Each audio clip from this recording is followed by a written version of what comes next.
예, 안녕하세요. 오늘도 이렇게 성경 통독 강의로 여러분과 함께 하게 되었습니다.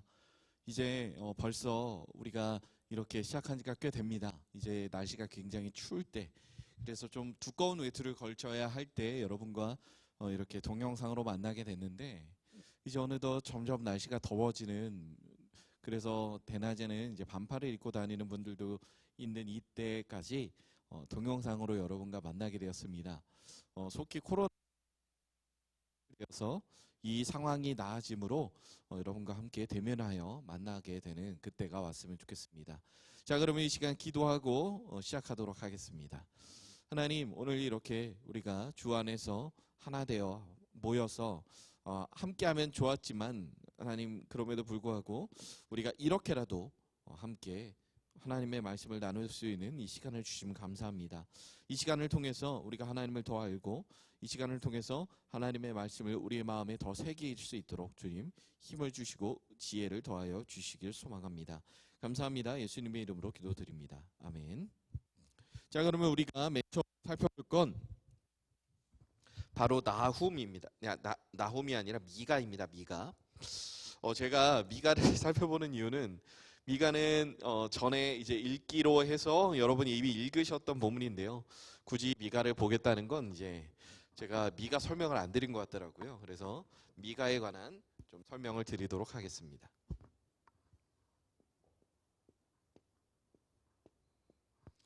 미가는요, 이해하실 때 이제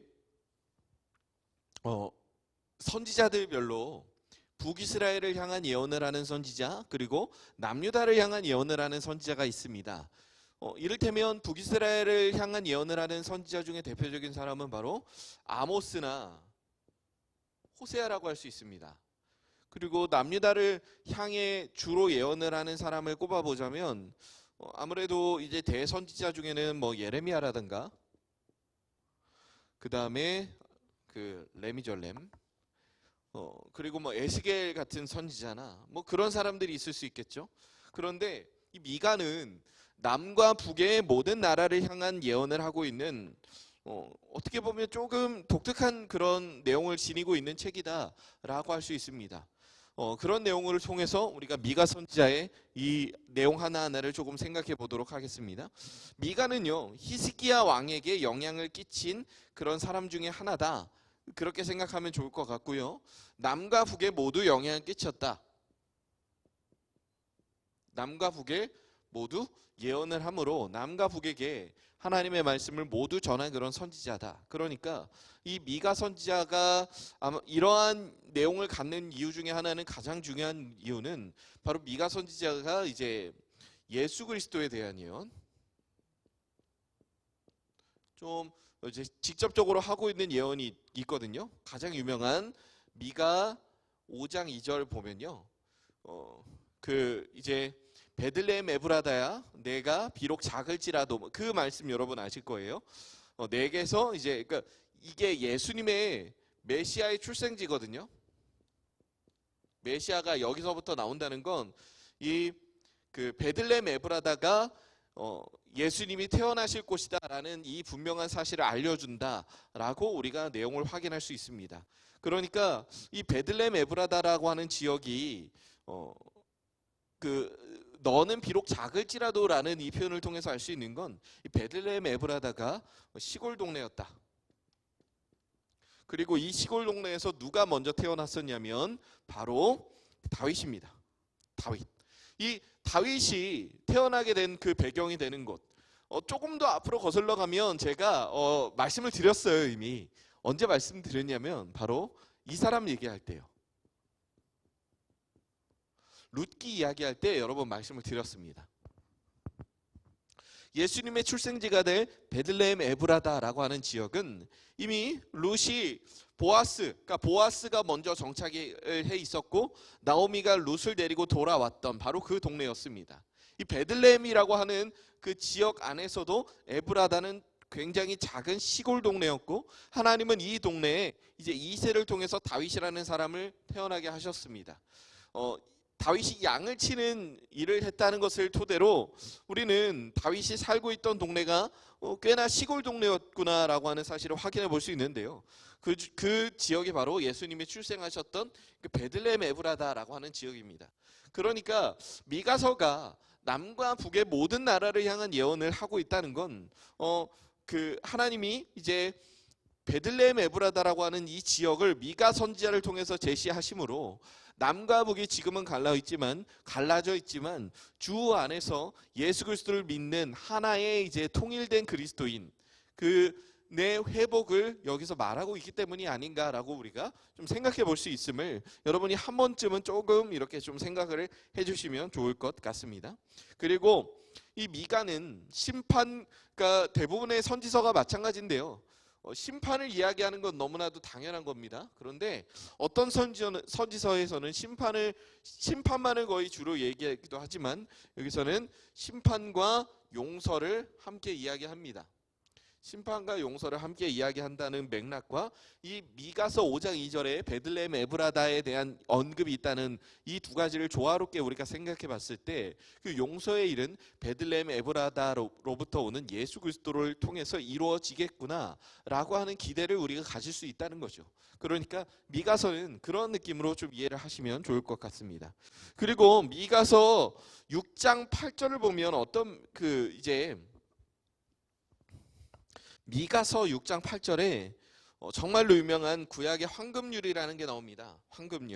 황금율법이다라고. 이 황금률이라는 게 어떤 의미냐면 이제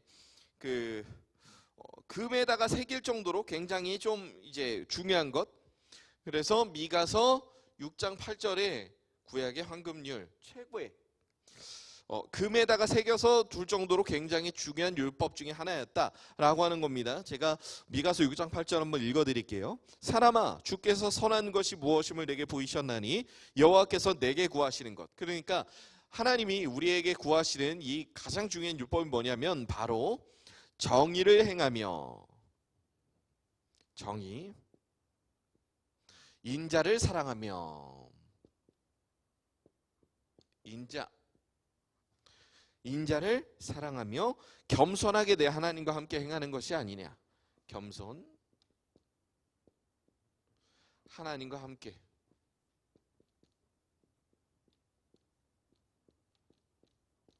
정의와 인자와 겸손을 행하며 하나님과 동행하는 것, 이것이 구약에서 말하고 있는 황금률이다. 굉장히 중요한 율법이다 라고 하는 그런 내용을 우리가 좀 생각해 볼 수 있습니다. 여호와께서 구하시는 것, 굳이 여기에 언급된 이유는 뭘까요? 이스라엘 백성들은 이제 율법을 지킬 때 여러분이 이제 바리새인들을 통해서 조금 아셨을 거예요. 이스라엘 백성들에게 있어서 율법이란 뭐냐면 행하는 것, 보여지는 것이라고 여기는 거예요. 그러니까 이 어떤 비극이 만들어졌냐면 얼마나 잘 행하느냐, 얼마나 잘 지키느냐, 얼마나 잘 보여지느냐에 따라서 그 사람이 거룩한 사람이다 아니다가 결정이 됐다는 거죠. 예를 들어서 예수님이 이제 유대인들은 밖에 한번 나가면, 특별히 시장에 가면 시장에 갔다가 집에 들어가면 무조건 손을 씻게 돼 있습니다. 그게 율법이었습니다. 그런데 예수님은 이제 어떤 집에 방문을 하셨을 때 손을 씻지 않고 바로 음식을 드셨어요. 그것을 보고 사람들은 이제 손가락질하는 거죠. 행하는 것, 그래서 겉으로 보여지는 것에서 예수님이 거룩함을 어겼다. 왜 손을 씻었는가 하면 되게 중요한 이유가 있습니다. 혹시라도 내가 모르는 사이에 부정한 것에 내 손이 닿지 않았겠는가. 부정한 것이 내 몸에 닿지 않았겠는가. 그러니까 그것을 물로 씻음으로 내가 정결케 되어야 하지 않겠는가. 그래서 여러분 보실 때 이 배너라는 영화, 배너를 제가 옛날 영화랑 최근 영화 모두 봤거든요. 근데 배너라는 영화에 이제 밖에 나갔다가 들어와서 이제 밥을 먹을 때 꼭 이제 그 배너가 유대 왕자로 나오잖아요. 유대인의 왕자. 그래서 왕족으로 나와서 이렇게 그 하인이 이렇게 물을 이렇게 딱 이렇게 해줍니다. 그러면 거기에 손을 씻고 밥을 먹는 장면이 나와요. 그러니까 그게 일반적인 율법의 모습이었는데 예수님은 그렇게 행하지 않으셨단 말이에요. 왜냐하면 제가 지난 시간에 이제 예레미야 그 말씀을 드리면서 보여드린 거 있죠. 율법과 율법인데 율법과 이제 어떤 그 마음 반에 새기는 것, 지키며 행하는 율법, 이것이 신약의 모습이라고 말씀드렸죠. 그런데 마음의 본질, 율법, 구약의 모습은 바로 이거예요. 그래서 그 구약에서 신약으로 갔다는 건 이제 마음에 관한 법이 커졌다는 것, 그리고 율법이 그만큼 행하는 율법이 그만큼 축소됐다는 것을 우리가 알 수 있다는 거죠. 그러니까 이러한 관점에서 생각해 본다면 정의와 인자와 겸손이라는 건 어떻게 보면 눈으로 보여질 수 있지만 마음에 관한 겁니다. 그리고 하나님은 어떤 분인가요? 우리 눈에 보이지 않는 분이에요. 그러니까 여러분, 하나님이 진정으로 우리에게 원하시는 게 무엇이냐? 눈에 보여지는 어떤 일들을 행해서 다른 사람들에게 보여져서 거룩하게 보이는 것, 그래서 거룩을 추구하는 것이 아니라 하나님은 너희들 마음속에 정의가 살아있고 인자가 살아있고 겸손이 살아있어서 그게 겉으로 드러나고 눈에 보이지 않는 하나님을 의식하면서 살아가는 게 너희에게 주어진 가장 최고의 율법이다라고 말씀을 하신 거예요. 그러니까 미가에서 원하는 건 장차 오실 메시아와 너희들이 어떤 마음을 가지고 살아가야 하는가라는 그런 장면이라는 거죠. 그러니까 메시아인 예수님 앞에서 눈으로 보여지는 율법을 강조하고 진정으로 그들이 지켜야 할 것들을 지키지 않은, 사람의 생명을 살리는데 그들의 율법이 우선하지 않고 율법을 지켜서 그냥 법을 하나 만들고 사람을 옥죄는데 더욱더 좀 익숙했던 사람들에게 예수님은 분명히 여러 차례 경고를 하시는 거죠. 이러한 맥락으로 미가서를 이해하시면 되겠습니다. 그리고 우리가 이어서 살펴볼 말씀은 다름 아닌 바로 에스겔입니다. 에스겔을 살펴보시면서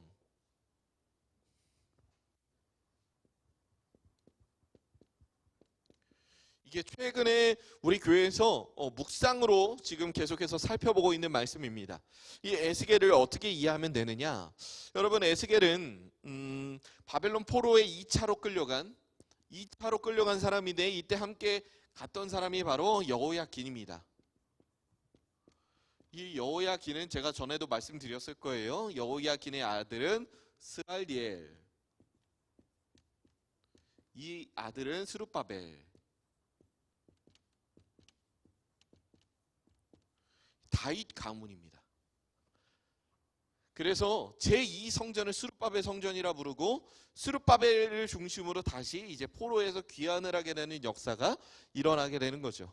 그러니까 여호야긴이라는 상징적인 인물과 함께 끌려갔던 사람이 바로 에스겔이다 라는 그런 내용을 우리가 확인할 수 있습니다. 그리고 에스겔은 레위지파 제사장 가문입니다. 제가 전에도 말씀드렸는데 레위 지파의 제사장으로 일할 수 있는, 봉사할 수 있는 가문은 바로 고핫 가문이라고 말씀드렸습니다. 그러니까 고핫 가문이고 그런 그 고핫 가문의 레위 지파로 에스겔이 활동을 했었다. 그리고 에스겔서에 나오는 이제 그 몇 년 몇 달째 뭐 이런 것들은 바로 이제 에스겔의 나이를 뜻합니다. 그래서 이제 30년이 됐을 때, 이제 30째가 됐을 때 그 에스겔을 하나님이 부르십니다. 에스겔을 부르시는 나이는 이거 되게 중요해요. 30세. 이 30세라는 나이가 왜 중요한가 하면 제사장이 활동하는, 제가 민수기에서 말씀을 드렸는지 모르겠는데 제사장이 일을 하는 나이가 있습니다. 제사장이 일을 하는 나이가 바로 30세에서 50세예요. 근데 왜 30세 에스겔이 활동하는 게 중요하냐면 분명히 제사장 가문이라고 말씀드렸고 제사장은 주로 어디에서 활동을 하나요? 바로 성전입니다. 그런데 성전은 이미 파괴가 됐죠. 그리고 이게 파괴가 되고 있는 중이죠. 그러니까 성전을 떠나온 에스겔이 바벨론 땅에서, 성전이 없는 땅에서 제사장으로 하나님이 부르셨다는 거예요. 그러니까 눈으로 보여지는 성전은 예루살렘에 머물러 있지만 눈에 보이지 않는 하나님은 이미 그 성전을 떠났다. 그래서 이 에스겔을 쭉 읽다 보면 이제 에스겔을 통해서 이제 왜 유다가 망해야 되는지, 왜 유다가 얼마나 음란한지에 대해서 하나님이 계속해서 지적을 하시면서 그런 장면이 나와요. 뭐냐면 그 성전이 있습니다. 이 성전에 이제 그 나라를 대표하는 뭐 제사장들과 뭐 왕족들이 있어요. 그런데 그 사람들은 분명 성전 안에서 이 성전에 있는 하나님을 경배함에도 불구하고 성전 밖에 있는 우상을 더욱더 경배하고 우상에게 자신의 마음이 팔려 있는 장면이 나옵니다. 그러니까 쉽게 말하면 그들의 마음은 성전에 있지만 그들의 정신은 성전 밖에 있었던 거예요. 예를 들어서 우리는 교회에 나오지만 우리의 생각과 우리의 관심사는 교회 밖에 있을 수 있다는 거죠. 교회에 나와야 하니까 나오면서 우리가 우리의 생각과 우리의 관심의 본질이 밖에 있는 건 사실 옳지 않은 것이죠. 이 시대에 이들이 범했던 죄악을 우리가 똑같이 범할 수 있다는 겁니다.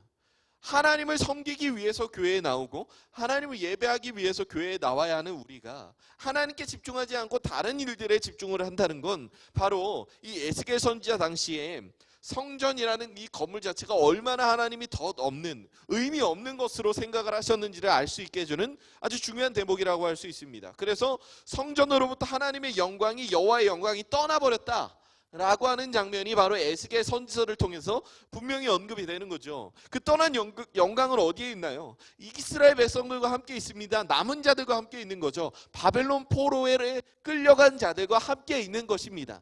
그래서 그 바벨론 포로에 끌려있는 자들과 함께 하시는 영이신 하나님, 어디에나 계시고 모든 때에 함께 하시는 그 영이신 하나님과 함께 하면서 제사장 역할로 이 포로로 끌려온 사람들과 함께 있으면서 제사장의 역할을 담당하는 사람이 누구다? 바로 에스겔이라는 사실을 여기서 분명히 알려주는 거예요. 굳이 레위지파 사람을 선택하셨고 굳이 제사장 가문에서 선택하셨고 굳이 30세부터 선택하셨다는 것은 에스겔이 포로 가운데 성전을 떠난 그 하나님의 영광, 그리고 성전이 무너진 바로 이 시점에 하나님은 여전히 이스라엘의 하나님이시고 하나님은 여전히 이스라엘 가운데 제사장을 통해서 일을 하신다라고 하는 분명한 사실을 이 에스겔 선지서를 통해서 분명히 언급하고 있다는 것을 우리에게 알려주는 그런 대목이라고 할 수 있습니다. 그리고 여러분 또 하나, 이제 에스겔이 30세부터 활동했다는 게 왜 중요하냐면 에스겔이 바로 예표하고 있는 게 예수님이기 때문에 그렇습니다.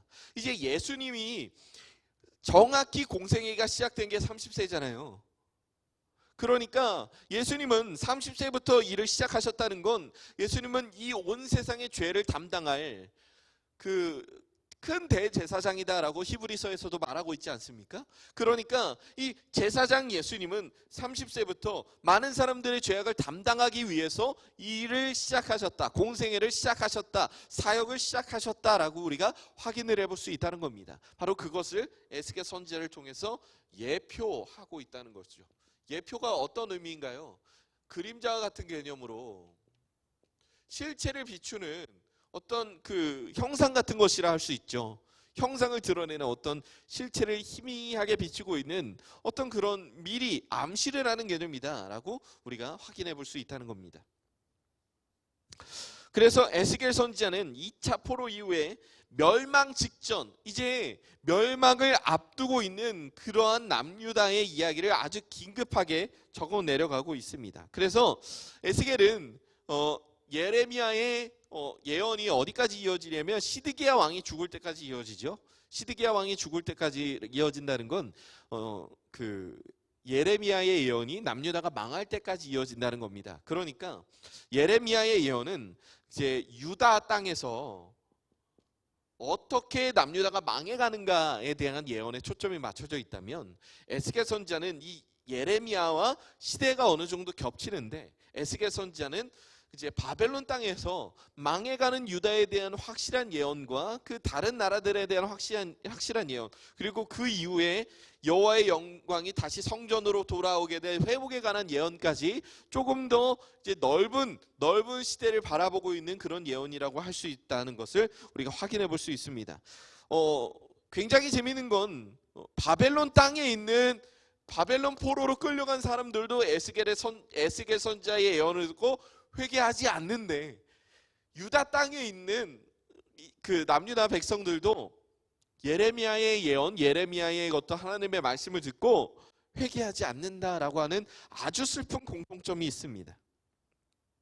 그리고 여러 가지 에스겔서는 굉장히 조금 여러 가지 좀 우화라던가 어떤 좀 풍부하게 뭐 속담 같은 것들이 사용되었다라고 하는 장면을 우리가 확인해 볼 수 있고요. 그리고 제가 말씀드렸지만 여호와의 영광이 성전을 떠났고 나중에 돌아올 것에 대한, 그러니까 그 여호와의 영광이 다시 성전으로 돌아오는데 그 성전이 어떠한 것인지, 그 성전의 본질에 대해서 분명히 언급을 해나가고 있다라고 하는 사실을 여러분 중점적으로 읽으시면 아마 이 에스겔 선지자를 이해하는, 에스겔이라는 선지서를 이해하시는데 조금 많이 도움이 되시지 않을까라고 그렇게 생각을 해봅니다. 그래서 에스겔서는 우리가 이쯤 살펴보면 좋을 것 같고요. 우리가 계속해서 살펴보기를 원하는 건 바로 예레미야 애가입니다.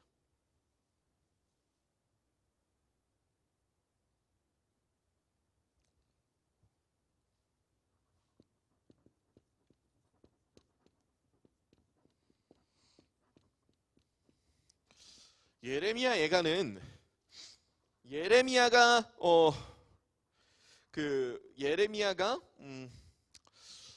예레미야라는 이름이 붙었지만 그 작자가 누구인지는 정확하게 밝혀지지 않은 노래다라고 말하는 게 보통 일반적인 견해이긴 합니다. 예레미야가 부른 노래를 누가 적었는가, 예레미야의 뭐 흩어져 있던 노래를 누가 그 나중에 이렇게 좀 아름답게 편집을 했는가, 그런 내용으로 우리가 확인해 볼 수 있는데 가장 분명한 건 이게 애가라는 겁니다.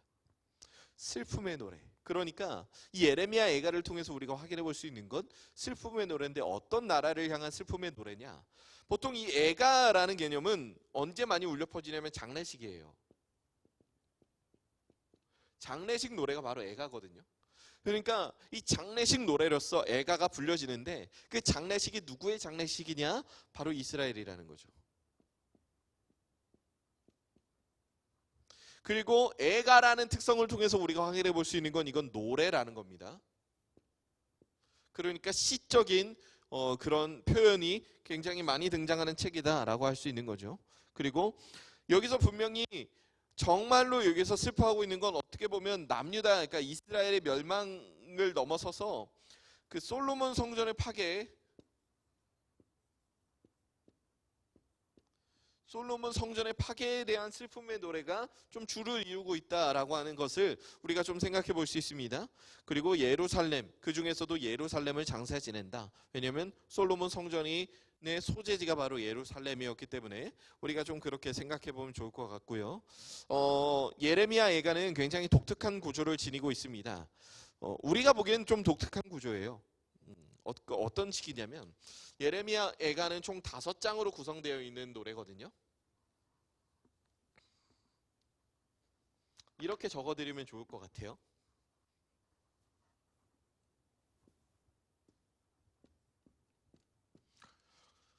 예레미야 애가는 그 알파벳, 히브리어 알파벳에 맞춰서 노래를 했던 그런 노래였다고 할 수 있는데요. 1장은 22절, 2장 22절, 그리고 3장은 66절, 4장은 22절, 5장은 22절입니다. 그러니까 이렇게 생각해 보시면 될 것 같아요. 이런 구조를 지니고 있습니다. 여기서 어떤 식으로 생각을 해보시면 되냐면, 바로 여기는 슬픔의 파트입니다. 그리고 여기도 슬픔의 파트예요. 그리고 여기서는 회복을 이야기합니다. 굉장히 어떻게 보면 조금 독특한 구조죠. 슬픔과 슬픔이 앞뒤로 있고 그 중심에 회복이 자리 잡고 있다라고 하는 건, 그들이 처하게 된 현실이 슬프고, 그렇지만 하나님의 회복을 주실 건데 어쨌든 그때까지는 우리는 슬플 거다라는 거죠. 여러분, 망했으니까 어쨌든 슬프잖아요.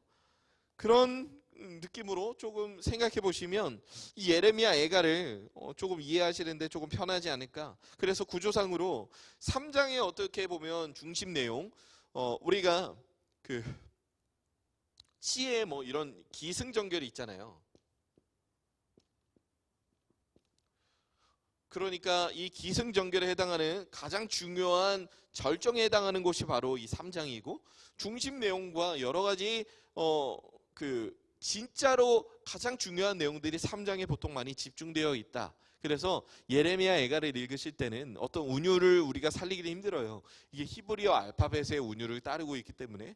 그래서 여러분이 이것을 이해하시는 데 가장 중요한 방법 중에 하나는 바로 이 3장에 있는 내용들을 조금 중점적으로 이것이 가장 강조되어 있는 내용이구나 라고 하는 이 강조점을 이 3장에 두었구나 라고 하는 느낌으로 그 예레미야 애가를 조금 이해하시면 되지 않을까라고 생각을 합니다. 그리고 우리가 계속해서 살펴볼 말씀은 어디냐면,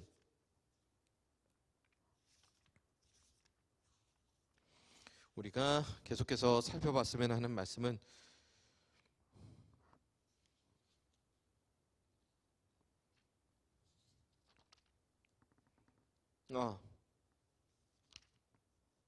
바로 오바댜.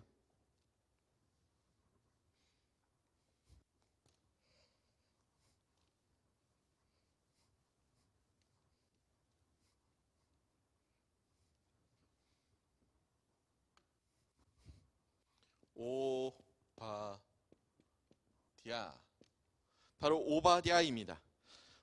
구약에서 한 장짜리 성경을 찾기가 사실 힘들어요. 그런데 그 중에 당당히 한 장짜리로 자리를 차지하고 있는 게 바로 오바댜입니다. 오바댜는 굉장히 조금 재미나요. 왜 그러냐면 이게 한 장짜리라서 재미난 것도 있지만, 그래서 정말 중요한 건 뭐냐면 이 오바댜는 이제 이스라엘에 관한 예언이 아니다라고 하는 점 때문에 조금 재미난 부분이 있습니다. 뭐냐면 이스라엘의 멸망이 아니라 바로 에돔에 관한 예언이기 때문입니다. 에돔이 뭔가요? 에돔이 누군가요? 바로 에돔은 에서의 후예라고 할 수 있습니다. 이스라엘이라고 하면 원래 이름이 야곱이잖아요. 에서와 야곱은 쌍둥이 형제입니다. 그렇다면 이스라엘과 에돔은 사실 쌍둥이 형제만큼 좀 친밀하게 지내야 마땅함에도 불구하고 에돔은 지속적으로 이스라엘을 미워해 왔습니다. 여기서 정말 중요한 건 이제 이스라엘이 이 오바댜의 활동 그리고 오바댜의 예언의 시기가 언제냐면 남유다가 멸망했을 때로 추정을 합니다.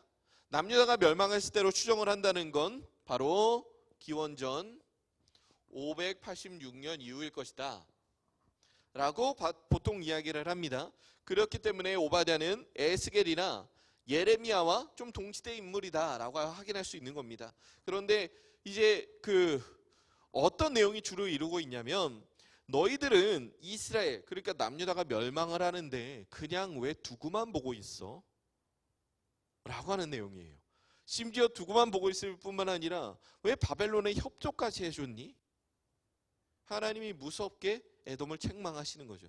하나님에게도 에돔은, 그러니까 이스라엘에 대한 책망이에요. 이제 이스라엘은 망했잖아요. 멸망했단 말이에요. 굳이 너네들이 앞으로 더 멸망할 것이다 라는 예언은 여기저기 많기 때문에 더 이상 할 얘기는 없던 거예요. 그런데 이 이스라엘이 망하는데 일조했던 오바댜에 대한 확실한 멸망의 예언을 하나님이 하고 계신다는 거죠. 그만큼 이 에돔이라는 종족도 하나님 앞에서 너무나도 귀하고 존귀하게 여김받아 마땅했던 사람들이었는데, 이들은 그런 하나님의 사랑과 그런 하나님의 관심을 그냥 발로 쳐버렸다. 발로 그냥 차버렸다. 복을 발로 차버렸다라고 하는 느낌으로 우리가 이 오바댜서를 이해하면 좋을 것 같습니다. 그래서 오바댜서는 어떤 내용들을 우리가 확인해 볼 수 있냐면, 이제 오바댜는 남유다의 멸망을 돕고 남유다의 멸망을 돕고 방관했던 그런 오바댜에 대한 멸망의 예언인데, 너희들에게 회복은 없다라고 하는 내용이에요. 그리고 이 에돔 땅을 결국에는 나중에 회복된 이스라엘을 다스리게 될 것이다. 그러니까 너네들이 지금은 이스라엘의 멸망을 보면서 고소해하고 너무나도 행복해하고 남이 망하는 걸, 그러니까 미워했던 이스라엘이 망하는 걸 보고 너네들은 즐겨했을지 몰라도 나는 결국 이스라엘을 회복시켜서 너희들의 땅을 다스리게 할 것이다 라고 생각을 할 수 있다는 겁니다. 근데 재미있게도 여러분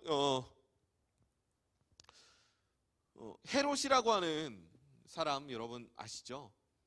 그 예수님을 죽이는데 일조했던, 그리고 세례 요한을 죽였던 이 헤롯이라고 하는 사람이 바로 여기 사람이에요.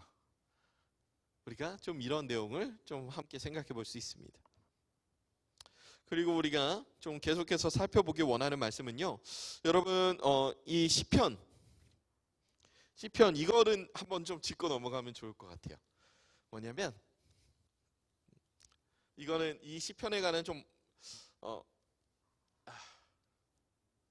이게 되게 유명한 시편 중에 하나거든요. 바로 137편입니다. 제가 굳이 그동안 시편 이야기도 안 하면서 왜 갑자기 137편을 이야기하냐면 여러분 제가 좀 대중가요 이야기 좀 할게요. 뭐냐면 우리나라 노래는 아니고요. 보니엠이라는 그 외국 이제 그룹이 있어요. 이 사람들이 어떤 노래를 불렀냐면 여러분 그 써니라는 영화 아시죠? 그 써니라는 영화의 그 주제곡을 불렀어요. 써니. 근데 이 사람들이 그 부른 노래 중에 하나가 이제 그거예요. 리버스 오브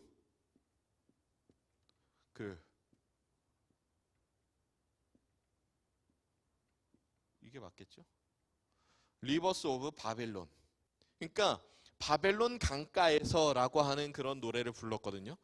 이게 제가 알기로는 제가 완전 어렸을 때만 해도 롤러장이 있었거든요. 롤러장에 많이 불리던 많이 이렇게 틀어주던 노래였다고 알고 있어요. 뭐 우리가 우스갯소리로 막 이거 따라할 때 그러거든요. 뭐 다들 이불 개고 밥 먹어. 뭐 그런 말 많이 하거든요. 이 보니엠이라는 그룹이 부른 이 리버스 오브 바벨론은 뭐냐면 이 137편의 노래를 그 137편의 시편을 노래로 옮겨놓은 거예요. 이게 내용이 뭐냐면 바벨론 강가에서 우린 슬프게 울었다. 왜냐면 그들이 우리로 하여금 너네 한번 노래 불러봐, 너네 한번 놀아봐, 뭐 이런 식으로 조롱했기 때문에 우린 너무 나라를 잃은 슬픔에, 그리고 회복되지 않는 아픔에 너무나도 슬퍼서 울었다라고 하는 그런 내용들이 나오고 있는 거예요. 눈물과 슬픔과 나라를 잃은 서름 속에서 그들이 겪어야 했던 그런 좀 한탄의 시, 그런 내용을 담고 있는 게 바로 이 리버스 오브 바벨론 그 137편의 내용이라고 할 수 있습니다. 이 137편을 보시면서 이 보니엠이라는 그룹의 리버스 오브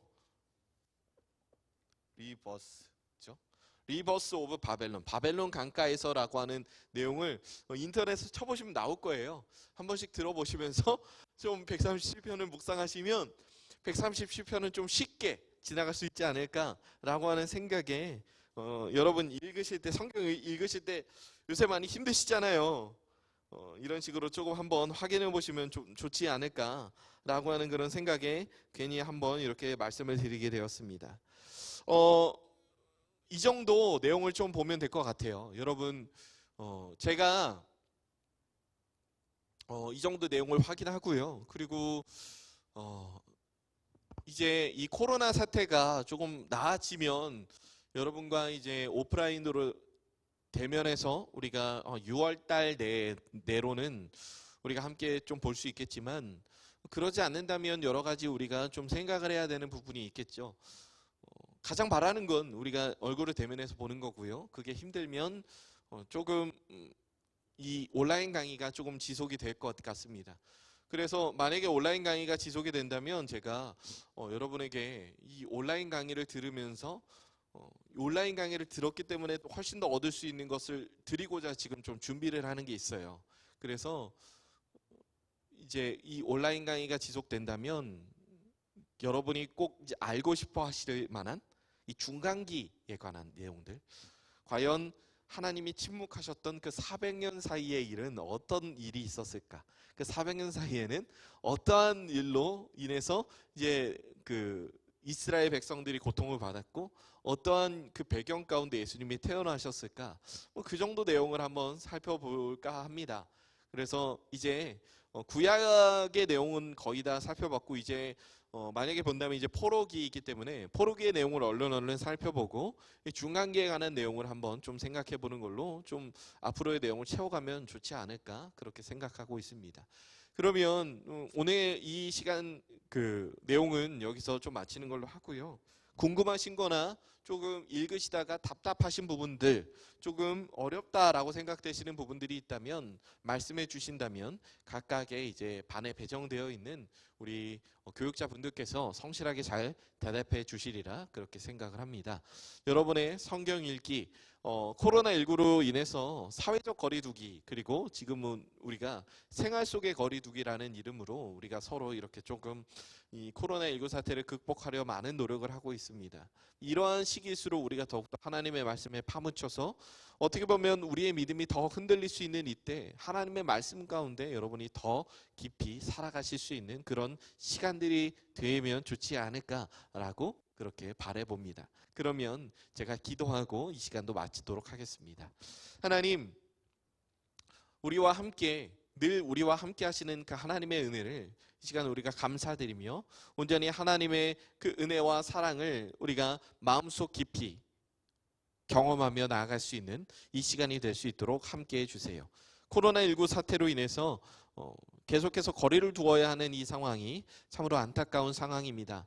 그럼에도 불구하고 하나님, 우리가 개인적으로 하나님께 나아갈 수 있다는 것, 성경을 읽으며 하나님과 친밀해질 수 있다는 이 사실이 우리에게 얼마나 다행인지 모릅니다. 이런 식으로 계속해서 하나님과 동행하기를 힘쓰며 나아가는 우리 모든 성도님들을 하나님 사랑하여 주시고 친히 만나 주시고 축복하여 주시길 소망합니다. 감사합니다. 예수님의 이름으로 기도드립니다. 아멘.